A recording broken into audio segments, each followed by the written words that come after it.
аты Дастан. Мен қазір 9 жастамын. Шахмат бастадым 7 жастан ойнауға. Ең бірінші кім маған үйретті, ол ата.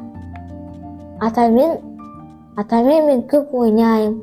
Үйде тәтеммен, кәусәрмен ойнаймын. Былай сайысқа барғанда бірінші орын алып кеттім мен. Сосын біздер ағаймен ойнаймыз. Сосын бұлай ағай мені сайысқа баруға алып кетті.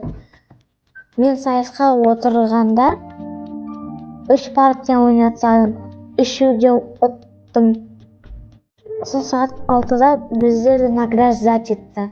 Шотпанов бірінші орын алған, диплом и 50.000 теңге марапаттайды. Шотпанов Дастан.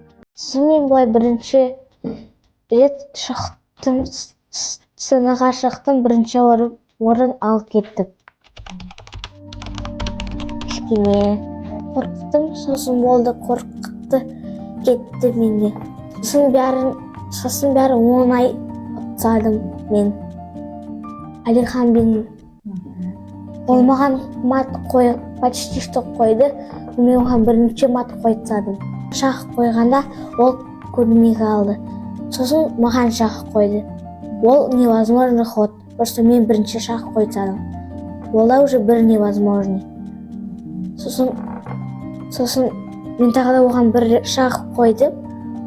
Сосын ол уже басқа фигурамен жүрді, а шахты көрмей қалды. 2 невозможный. И мен автоматически ұттым.